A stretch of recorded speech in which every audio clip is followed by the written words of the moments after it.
Hello दोस्तों, कैसे हैं दोस्तों। आई होप आप सब अच्छे होंगे। तो दोस्तों आज के सेशन में हम आप लोगों से बात करने वाले हैं फंडामेंटल एसी से बनने वाले क्वेश्चंस, ठीक है, जो कि आप लोगों के पीजीसीआईएल के 5 मई को जो एग्ज़ाम हुआ है, अभी रिसेंट में जो एग्ज़ाम हुआ है दोस्तों, इसमें पूछा गया था। ठीक है, इसमें पूछा क्या गया है कि यहाँ पे क्वेश्चन नंबर 23 अगर आप लोग देखेंगे दोस्तों, पीडीएफ वाला जो है उसमें क्वेश्चन नंबर 23 है जो इसमें लिखा होगा, या फिर आप लोगों का क्वेश्चन नंबर जो होंगे चेंज हो सकते हैं, नंबरिंग उनका चेंज हो सकता है, लेकिन यहाँ पे जो क्वेश्चन नंबर 23 है यहाँ पे लिखा गया है कि N alternating current I is given by.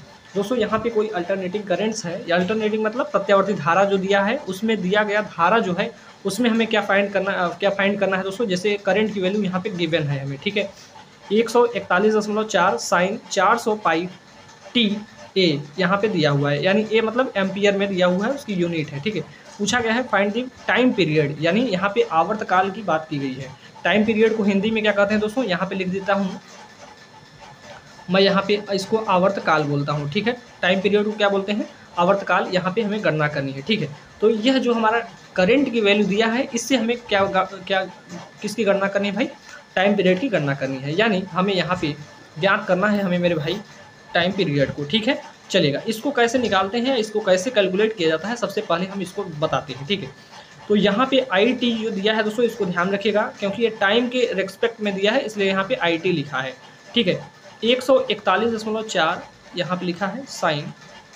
ठीक है, जो चीज़ें लिखी गई हैं उनके बारे में भी बता देते हैं क्या क्या चीज़ें इसमें हैं। ठीक है, 400 पाई इंटू टी है। ठीक है, और इसकी यूनिट एम्पियर है, फिलहाल इससे मुझे कोई मतलब नहीं है दोस्तों। इस वैल्यू को आप लोग जो पूरा देख रहे हो, ये पूरी वैल्यू जो होगी इसको हम क्या बोलते हैं, इसको मैं यहाँ पे लिखना चाहूँगा, तो यहाँ पे हम लिख सकते हैं इस वैल्यू को, इसको हम कहते हैं दोस्तों, ये मेरा होता है, इसको हम बोलते हैं आयाम बोलते हैं। क्या बोलेंगे भाई, इसको हम आयाम बोलेंगे। यहाँ पे मैं लिख देता हूँ, ये मेरा हो जाएगा आयाम। ठीक, ये मेरा आयाम हो गया। अब दोस्तों ये जो है ये पूरी वैल्यू को बोलते हैं, यहाँ पे इस पूरी वैल्यू को हम बोलते हैं, ये मेरी पूरी वैल्यू होती है, यानी 400 पाई जो है यही मेरा किसका वैल्यू है दोस्तों, इसको हम बोलते हैं दोस्तों, ये मेरा आयाम सॉरी ये मेरी हो जाती है आवृत्ति। ठीक है, क्या होती है, आवृत्ति होती है। ठीक है, इसको मैं लिख देता हूँ आवृत्ति।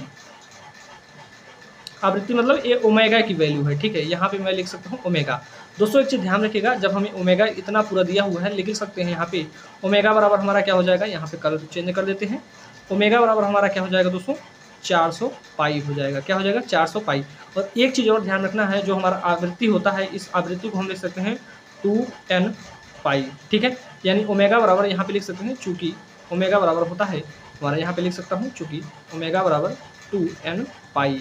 इस बात को ध्यान रखिएगा, इंपॉर्टेंट फार्मूला है, इसको भी ध्यान रखिएगा दोस्तों। इसके बराबर किस, जैसे ओमेगा बराबर 400 पाई दिया हुआ है, 400 पाई लिख लेंगे, यहाँ पे देखेंगे पाई से पाई मेरा कट जाएगा, और 2 से यहाँ पे इसको काट देंगे तो ये हमारा 200 बच जाएगा, यानी n की वैल्यू कितनी हो जाएगी दोस्तों, 200 हमारी आ जाएगी। ठीक है, अभी ये मेरा क्या हुआ, ये मेरा आवृत्ति है दोस्तों, यानी को हम यहाँ पे इसको आवृत्ति बोलेंगे, आवृत्ति की यूनिट क्या हो जाएगी, हर्ट्ज हो जाएगी। और दोस्तों हमारा टाइम पीरियड क्या होता है, यहाँ पे मैं बता देता हूँ,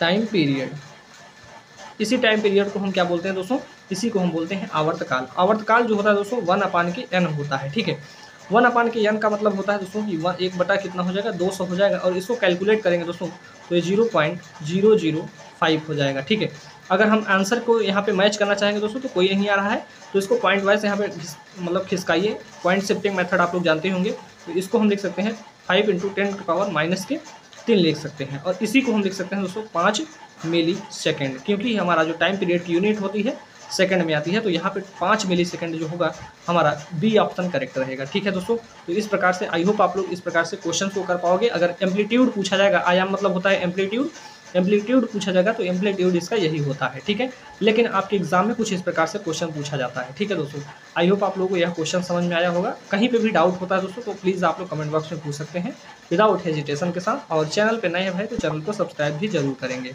मिलते हैं दोस्तों किसी और अच्छे से इंपॉर्टेंट क्वेश्चन के साथ, तब तक के लिए जय हिंद, जय भारत।